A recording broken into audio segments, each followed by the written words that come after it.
Now, furthering the discussion of COVID-19 and its impact globally and, of course, for us here locally, joining us via phone right now is Mohd Radzlan Jalaludin, CEO of Education Malaysia Global Services.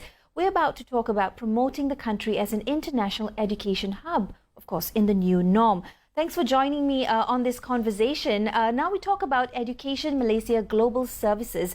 This is a company that sits under the purview of the Ministry of Higher Education Malaysia. Perhaps we can get started by you sharing a little bit about the role of EMGS and its responsibility. Cik Radzlan? Yeah, thank you, Jessie, for this opportunity.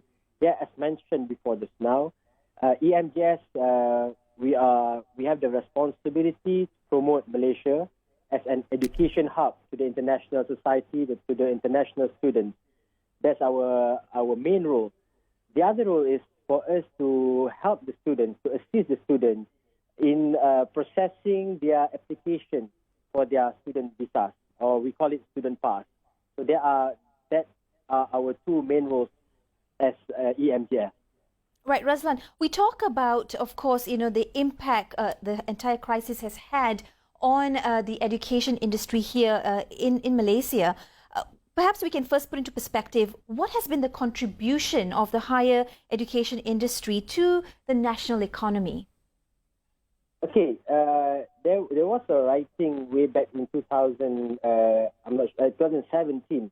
Okay, our goal is to achieve a number of students of 200,000 by the year of 2025. And if we hit the target of 200,000 students in 2025, we will generate at least 15.6 billion to the economy. So this includes not only the tuition fees, but also others like accommodation, transportation, maybe lifestyle. So this will contribute a total sum of 15.6 billion. Mm-hmm. Well, that's of course a huge sum to consider as well. Definitely, but now, yeah, if I understand it correctly, part of the struggle is to bring back international students into the country. What are you doing about this, or perhaps what are some new strategies in place to attract international students into the country, considering the new normal? Okay, Ministry of Higher Education has announced starting from 1st January 2021, international students, including the new and also the existing students who are still in their home country, they can come back into Malaysia starting from 1st of January 2021. So we have been assisting the students to apply to the immigration to give them approval for them to travel back into Malaysia starting from 1st January 2021.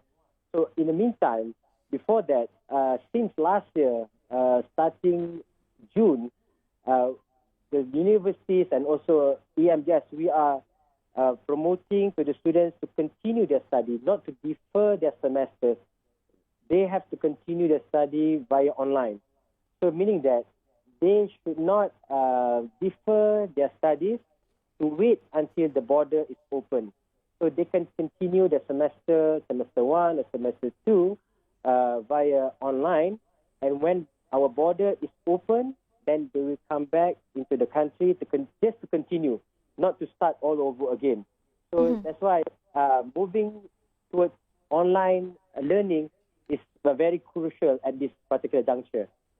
Yes, definitely. But we also understand it as not being that seamless. Access to having that flexibility can also sometimes be difficult to ascertain. What does the future of education look like in your opinion, considering that, of course, the crisis has reshaped the education industry as a whole, Radzlan? Yeah, precisely what you just said just now.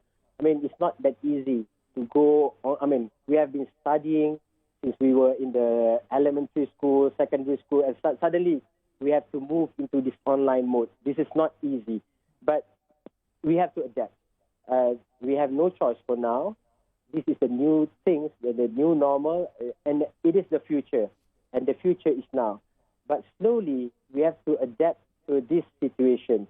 We have seen universities, even Oxford and Harvard, they have moving towards this online mode, and there are few universities has already an online mode, fully online mode since, all the way before this, they have been online all the time. So, Radzlan, I just wanted to take this discussion a little bit further as this has come to mind. Has the education industry, with its shift to going online, has it taken into consideration the differently abled or in any way provided assistance to the differently abled? Yeah, that is a challenge. Okay, that I think all of us need to look into that matter, which I think maybe some of us has forgot about it. So I think there is an initiative to make sure all disabled are not left behind. But Radzlan, we do know that our education is one of the tops globally. We have some world-class universities here in the country providing good quality education. In fact, on the world's top 500 list of universities, 11 Malaysian universities are on that list. What needs to be done to further attract international students or more activity in this area, i.e. what needs to be improved from where we are today? Definitely the quality of our education, not only during the class, in the classroom, but outside the classroom. So we need to give these international students the experience, okay, how will be the working life later when they finish their studies. But the most important thing, we need to always upgrade the quality of our education system in Malaysia. Thank you very much, Radzlan, for weighing in and, of course, sharing your opinions and of insights, especially on the landscape of the education industry here in Malaysia and what is being done to bring back international interest or international students. That was Mohd Radzlan Jalaludin, CEO of Education Malaysia Global Services, under the purview of Ministry of Higher Education of Malaysia.